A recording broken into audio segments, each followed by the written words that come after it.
વિદ્યાર્થીની બહેનો અને મિત્રો, ગઈકાલે આપણે તુલનાત્મક ખર્ચ તફાવતના સિદ્ધાંતનો અભ્યાસ કરીએ છીએ અને એ અભ્યાસની અંદર ઉત્પાદન ખર્ચમાં જે તફાવતો પડે છે એમાંના બે તફાવતોનો આપણે અભ્યાસ કર્યો.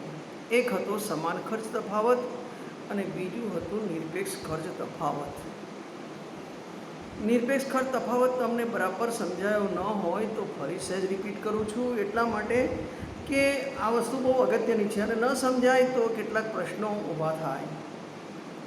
એટલા માટે નિરપેક્ષ ખર્ચ તફાવતને ફરી સમજાવવાની કોશિશ કરું છું સહેજ, અને પછી આપણે તુલનાત્મક ખર્ચ તફાવતના સિદ્ધાંત ઉપર જઈએ. વાસ્તવમાં ડેવિડ રિકાર્ડોએ તુલનાત્મક ખર્ચ તફાવતનો સિદ્ધાંત આપ્યો છે. ત્યાર પછી એડમ સ્મિથે નિરપેક્ષ ખર્ચ તફાવતનો સિદ્ધાંત આપ્યો છે અને એ આપણે ભણ્યા અત્યારે એની આગળના અભ્યાસમાં જ. એ નિરપેક્ષ ખર્ચ તફાવતમાં જો સમજ ન પડી હોય અથવા તો થોડો ગૂંચવાડો થતો હોય તો નિરપેક્ષ એટલે સંપૂર્ણ. એટલે સંપૂર્ણ ક્યાં લાગુ પડે છે એની સમજૂતી આપવા માટે એક વ્યવહારિક ઉદાહરણ લીધું હતું કે માનો કે બે કારીગર છે, એક દરજી છે અને એક મોચી છે. તો દરજી એ માત્ર કપડાં સીવવાનું જ કામ કરે છે, કારણ કે એ કાર્યક્ષમ છે, એમાં એની પ્રાવીણ્યતા છે, એમાં એની શ્રેષ્ઠતા છે. દાખલા તરીકે મોચી છે એ જોડા બનાવવાનું કામ કરે છે, તો મોચી જોડા બનાવે છે, એમાં એની પ્રાવીણ્યતા છે, એમાં એની શ્રેષ્ઠતા છે. એટલે નિરપેક્ષ ખર્ચ તફાવત અથવા તો સંપૂર્ણ ખર્ચ તફાવત એમ કહે છે કે દરજી ક્યારેય જોડા બનાવવાનું કામ નહીં કરે અને મોચી ક્યારેય કપડાં સીવવાનું કામ નહીં કરે. આ વસ્તુ વ્યવહારિક ઉદાહરણમાં સમજવાની હતી અને એ સમજીને આપણે એ જ વસ્તુને બે દેશોના આંતરરાષ્ટ્રીય વેપારમાં લાગુ પાડી હતી અને ભારત અને શ્રીલંકાનું ઉદાહરણ ચાલુ રાખ્યું હતું. આપણી ધારણાઓ ચાલુ રાખી હતી અને સમજવાની કોશિશ કરી હતી કે ભાઈ ચલો આ નિરપેક્ષ ખર્ચ તફાવતમાં શું કહેવા માગે છે. તો એમાં આપણે જે ઉદાહરણ લીધું એ ઉદાહરણ એ પ્રકારનું લીધું હતું કે એમાં નિરપેક્ષ ખર્ચ તફાવત બતાવી શકાય, સંપૂર્ણ ખર્ચ તફાવત બતાવી શકાય. તમને યાદ છે સમાન ખર્ચ તફાવતમાં આંતરરાષ્ટ્રીય વેપાર લાગુ પડે નહીં. નિરપેક્ષ ખર્ચ તફાવતમાં ખર્ચનો તફાવતી ગુણોત્તર તમે જુઓ, ખર્ચનો વૈકલ્પિક ગુણોત્તર તમે જુઓ તો ખૂબ ઊંચો હતો. એનો આપણે અભ્યાસ કર્યો અને એ અભ્યાસમાં ઉદાહરણ આપણે એવું લીધું કે ભાઈ ભારત છે એ 80 એકમ શણ બનાવે છે અને 40 એકમ ચા બનાવે છે. શ્રીલંકા એ 40 એકમ શણ બનાવે છે અને 80 એકમ ચા બનાવે છે. આગળનું ઉદાહરણની વાત કરું છું જે આપણે અભ્યાસમાં ભણ્યા છીએ. એટલે અહીંયા સંપૂર્ણ એક દેશ એક વસ્તુના ઉત્પાદનમાં વિશિષ્ટતા ભોગવે છે, કાર્યક્ષમતા ધરાવે છે, કૌશલ્ય છે, જ્યારે બીજો દેશ છે એ બીજી વસ્તુના ઉત્પાદનમાં શ્રેષ્ઠતા ધરાવે છે. ભારત છે એ શણના ઉત્પાદનમાં શ્રેષ્ઠતા ધરાવે છે, શ્રીલંકા છે એ ચાના ઉત્પાદનમાં શ્રેષ્ઠતા ધરાવે છે. એટલે બહુ ચોક્કસ વસ્તુ બને કે ખર્ચનો વૈકલ્પિક ગુણોત્તર ખૂબ ઊંચો આવતો હોય.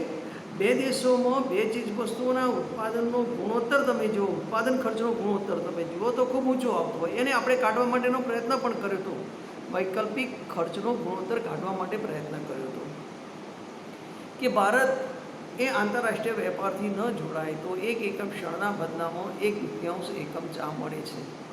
એટલે 1 કિલો શણના બદલામાં 500 ગ્રામ ચા મળે છે એમ કહેવાય. શ્રીલંકા આંતરરાષ્ટ્રીય વેપારમાં ન જોડાય તો દેશમાં ને દેશમાં એને 1 એકમ શણના બદલામાં 2 એકમ ચા મળે છે. એટલે 1 કિલો શણના બદલામાં 2 કિલો ચા મળે છે. આનો અર્થ શું થયો? આનો અર્થ એ થયો કે ભારતમાં 1 એકમ શણના બદલામાં અડધો કિલો ચા મળે છે. એટલે શણનું ઉત્પાદન એક દિવસના શ્રમની મદદથી વધારે થાય છે. શ્રીલંકામાં 1 એકમ શણના બદલામાં 2 એકમ ચા મળે છે, એટલે 1 કિલો શણના બદલામાં 2 કિલો ચા મળે છે. એટલે ચાનું ઉત્પાદન વિશેષ થાય છે. વૈકલ્પિક ખર્ચનો ગુણોત્તર તમે જુઓ, આંતરરાષ્ટ્રીય વેપારમાં જોડાયા પછી દેશમાં ને દેશમાં એનો વેપાર થાય તો 1 એકમ શણના બદલામાં ભારતમાં અડધો એકમ ચા મળે છે, 1/2 એકમ ચા. શ્રીલંકામાં 1 એકમ શણના બદલામાં 2 એકમ ચા મળે છે. એટલે બંનેનો વૈકલ્પિક ખર્ચનો ગુણોત્તર ખૂબ ઊંચો હોવાને કારણે આંતરરાષ્ટ્રીય વેપાર શક્ય બનશે. તો કે ભારત શું કરશે? તો કે ભારત શણનું ઉત્પાદન કરશે, ચાની આયાત કરશે. શ્રીલંકા શું કરશે? તો શ્રીલંકા કે શણનું ઉત્પાદન બંધ કરશે અને ચાની આયાત કરશે.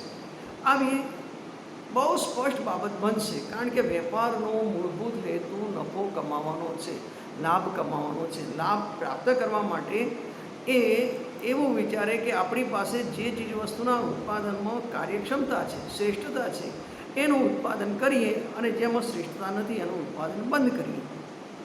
અને એમ કરીને આંતરરાષ્ટ્રીય વેપારમાં જોડાઈએ તો ભારત એ શણનું ઉત્પાદન કરે, શણની નિકાસ કરે, ચાની આયાત કરે. શ્રીલંકા શણનું ઉત્પાદન બંધ કરે, ચાનું ઉત્પાદન ચાલુ રાખે, ચાની નિકાસ કરે અને શણની આયાત કરે.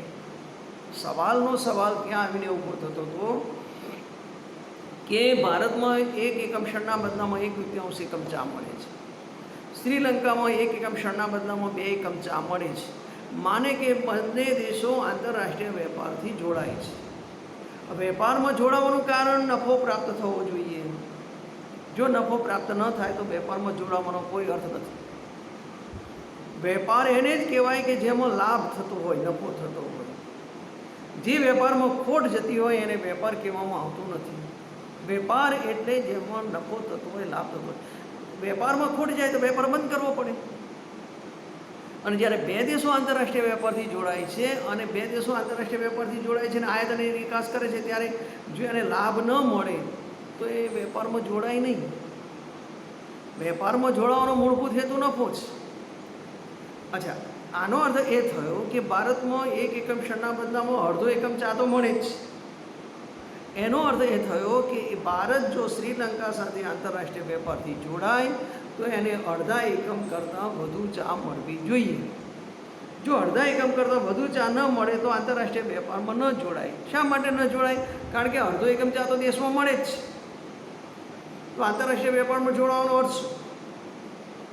શ્રીલંકા શું વિચારે કે મને 1 એકમ શણના બદલામાં 2 એકમ ચા મળે છે, હું ચાનું ઉત્પાદન ચાલુ રાખું અને શણની આયાત કરું, પણ 1 એકમ શણ માટે મારે 2 એકમ કરતાં ઓછી ચા આપવી પડે તો મને લાભ થાય. કારણ કે 2 એકમ ચા આપી અને 1 એકમ શણ તો મને દેશમાં મળે જ છે. 2 એકમ ચા આપીને 1 એકમ શણ તો દેશમાં મળે જ છે. એટલે શ્રીલંકા શું વિચારે કે મને જો 2 એકમ કરતાં ઓછી ચા આપવાની પરિસ્થિતિ પેદા થાય અને 1 એકમ શણ મળે તો જ હું આંતરરાષ્ટ્રીય વેપારથી જોડાઉં. અને બહુ સ્વાભાવિક વાત છે કે દેશમાં જે વિનિમય દર અસ્તિત્વમાં છે, 1 એકમ શણના બદલામાં 2 એકમ ચા, તો 2 એકમ ચા આપો તમે તો 1 એકમ શણ તો મળે જ. તો એનો અર્થ એમ થયો કે 2 એકમ ચા આપવાથી 1 એકમ કરતાં વધુ શણ મળવું જોઈએ, અથવા તો 2 એકમ કરતાં ઓછી ચા આપીએ તો પણ 1 એકમ શણ મળવું જોઈએ. સૌથી વધારે ગુજરાતી ભાષા સમજીએ તો, સારામાં સારી ગુજરાતી ભાષામાં એની વાત કરવી હોય તો, સારામાં સારી રીતે વાત કરવી હોય ગુજરાતી ભાષામાં તો શ્રીલંકા શું વિચારે કે હું 2 એકમ ચા આપી દઉં પણ 1 એકમ શણ કરતાં વધારે શણ મળવું જોઈએ, અથવા તો 2 એકમ કરતાં ઓછી ચા આપું અને 1 એકમ શણ મળવું જોઈએ. એટલું જ આપવું પણ એનાથી વધારે મળવું જોઈએ, અથવા તો એનાથી ઓછું આપવું પણ એટલું જ મળવું જોઈએ. તો લાભ થાય, તો જ નફો થાય. આ સ્થિતિ બરાબર સમજ્યા પછી બંને દેશો આંતરરાષ્ટ્રીય વેપારમાં જોડાય તો ભારતને એ અડધા એકમ કરતાં વધુ ચા મળે તો શ્રીલંકાને કાં તો 2 એકમ કરતાં ઓછી ચા આપવી પડે અને 1 એકમ શણ મળે તો એ આંતરરાષ્ટ્રીય વેપારથી જોડાય. આ એકચ્યુઅલી ખરેખર તો સમાન ખર્ચ તફાવત બહુ સહેલો છે સમજવામાં, નિરપેક્ષ ખર્ચ તફાવત પણ બહુ સહેલો છે સમજવામાં. આ બંને તફાવત એટલા માટે સમજવાના છે કે તમે તુલનાત્મક ખર્ચ તફાવતનો સિદ્ધાંત બરાબર સમજી શકો. ડેવિડ રિકાર્ડોએ આપેલો તુલનાત્મક ખર્ચનો સિદ્ધાંત સમજવા માટે ખર્ચના તફાવતો ભણવાના છે અને ખર્ચના તફાવતોમાં તુલનાત્મક ખર્ચ તફાવત ભણવાનો છે. એ જો તુલનાત્મક ખર્ચ તફાવત તમે બરાબર સમજવો હોય તો તમારે સમાન ખર્ચ તફાવત અને નિરપેક્ષ ખર્ચ તફાવત બરાબર સમજવો પડે. એટલે પછી પ્રશ્ન અગત્યનો ઊભો એ થાય છે કે અડધા એકમ કરતાં વધુ ચા મળે અને 2 એકમ કરતાં ઓછી ચા આપી અને 1 એકમ ક્ષણ જોઈએ છે, આવી સ્થિતિનું નિર્માણ કરવું છે, તો એમાં બંને દેશો આંતરરાષ્ટ્રીય વેપારથી જોડાયા પછી 1/3 એકમ કરતાં વધુ ચા મળે એ માટેના પ્રયત્નો ભારત કરશે.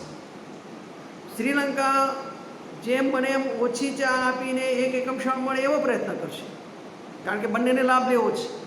અને લાભમાં વધુ લાભ કેમ મળે એ પ્રયત્ન કરવો છે. તો વધુમાં વધુ લાભ મળે એવો પ્રયત્ન કરવો હોય તો ભારતે અડધા એકમ કરતાં જેટલી વધારે ચા મળે એમ એનો નફો વધે. શ્રીલંકાને 2 એકમ કરતાં જેટલી ઓછી ચા છોડવી પડે એમ એને લાભ વધારે મળે. એટલે બંને દેશો આ ચીજવસ્તુની બાબતમાં થોડી ખેંચતાણ અનુભવશે કે ભાઈ આપણને અડધા એકમ કરતાં ક્યારે વધારે ચા મળે.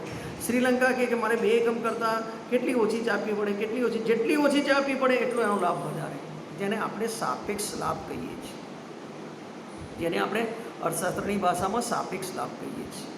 અને એને અર્થશાસ્ત્રની ભાષામાં એમ કહીએ છીએ કે આ બંને દેશોને વસ્તુ માટેની માંગની મૂલ્ય સાપેક્ષતા કેવી છે એના ઉપર એના લાભનું પ્રમાણ, એના ઉપર એના નફાના પ્રમાણનો આધાર રહેલો છે. બંને દેશોને વસ્તુ માટેની માંગની મૂલ્ય સાપેક્ષતા કેવી છે, તો મૂલ્ય સાપેક્ષતા કેવી છે એટલે કે એ બંને દેશોને એ ચીજ વસ્તુ માટેની તીવ્રતા કેવી છે, જરૂરિયાત કેવી છે, એ વસ્તુ વગર ચલાવી શકે એમ નથી, એમની જરૂરિયાત કેવી છે, તીવ્રતા કેવી છે. એટલે વસ્તુ માટેની માંગની મૂલ્ય સાપેક્ષતા લખ્યું છે કે વસ્તુ માટેની માંગની મૂલ્ય સાપેક્ષતા કેવી છે એના ઉપર એનો આધાર રહેલો છે. જો ભારતને ચા માટેની જરૂરિયાતની તીવ્રતા વધારે હશે તો એને આંતરરાષ્ટ્રીય વેપારમાં લાભ થશે, પણ લાભનું પ્રમાણ ઓછું હશે. જો શ્રીલંકાને ક્ષણ માટેની જરૂરિયાતની તીવ્રતા વધારે હશે તો એને આંતરરાષ્ટ્રીય વેપારથી લાભ થશે, પણ લાભનું પ્રમાણ ઓછું હશે. કહેવાનો આશય એ છે કે બંને દેશો માટે જે ચીજવસ્તુની આયાત કરવાની છે, ભારતે ચાની આયાત કરવાની છે, શ્રીલંકાએ શણની આયાત કરવાની છે, તો એ બંને દેશોએ બંને ચીજવસ્તુની માટેની માંગની મૂલ્ય સાપેક્ષતા કેવી છે એ માંગની મૂલ્ય સાપેક્ષતા ઉપર એ દેશને એ ચીજવસ્તુની આયાત અને નિકાસ કરવામાં કે આંતરરાષ્ટ્રીય વેપારમાં જોડાવાથી કેટલો લાભ થશે એ નક્કી થઈ શકે.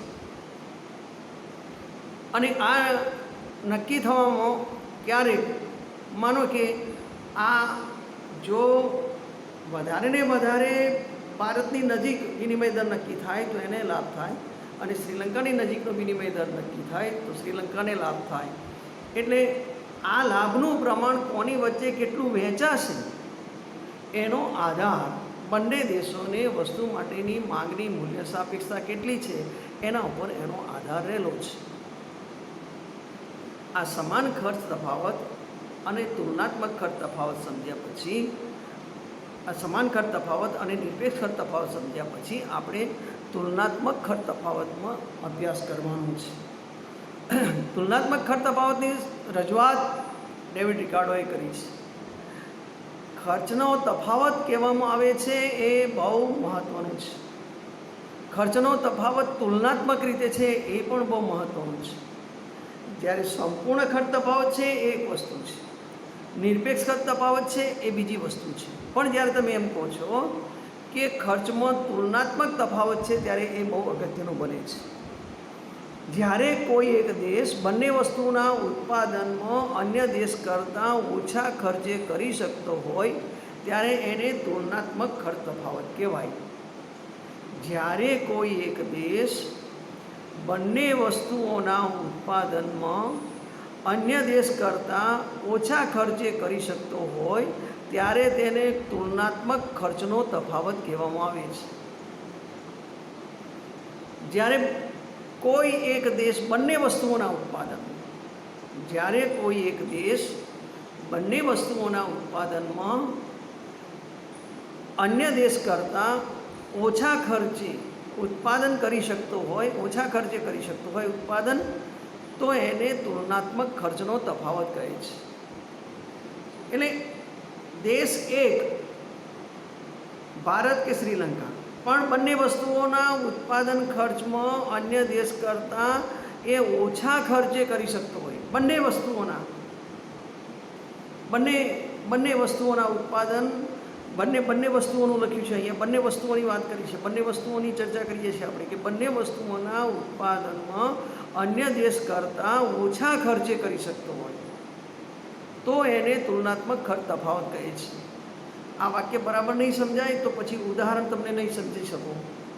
ઉદાહરણને સમજવા માટે આ વાક્ય બરાબર છે કે જ્યારે કોઈ એક દેશ બંને વસ્તુઓનું ઉત્પાદન અન્ય દેશ કરતાં ઓછા ખર્ચે કરી શકતો હોય તો તેને તુલનાત્મક ખર્ચનો તફાવત કહેવામાં આવે છે. એડમ સ્મિથે આની સમજૂતી આપી નથી, આની સમજૂતી આપી છે ડેવિડ રિકાર્ડોએ. આંતરરાષ્ટ્રીય વેપાર અસ્તિત્વમાં આવશે કે કેમ, તુલનાત્મક ખર્ચ તફાવતની સ્થિતિમાં આંતરરાષ્ટ્રીય વેપાર અસ્તિત્વમાં આવશે કે કેમ એની રજૂઆત ડેવિડ રિકાર્ડોએ આપી છે. હવે આપણે જે વાત કરીએ છીએ તે કે કોઈ એક દેશ બંને વસ્તુઓના ઉત્પાદનમાં શ્રેષ્ઠતા ધરાવતો હશે, ભોગવતો હશે, તે દેશ બીજો દેશ બંને વસ્તુઓના ઉત્પાદનમાં બીજી શ્રેષ્ઠતા ભોગવતો હશે. આ બહુ અગત્યની વસ્તુ છે. ડેવિડ રિકાર્ડોએ જે સમજૂતી આપી છે તે જે દેશ બંને વસ્તુઓના ઉત્પાદનમાં શ્રેષ્ઠતા ભોગવતો હશે તે દેશ જેમાં તેની શ્રેષ્ઠતા સાપેક્ષ રીતે વધુ હશે તેના ઉત્પાદનમાં વિશિષ્ટીકરણ કરશે, અને બીજી બાજુએ જે દેશ બંને વસ્તુઓના ઉત્પાદનમાં ગેરલાભ ભોગવતો હશે તે દેશ જેમાં તેની કાર્યદક્ષતા સાપેક્ષ રીતે ઓછી હશે તેના ઉત્પાદનમાં વિશિષ્ટીકરણ કરશે. આટલી સમજૂતી સમજશો ને તો પણ ઘણું છે. આ બહુ ઇમ્પોર્ટન્ટ સમજૂતી છે. આ વસ્તુ તમે ના સમજો તો બિલકુલ તુલનાત્મક ખર્ચ તફાવતનો સિદ્ધાંત સમજી શકાશે નહીં.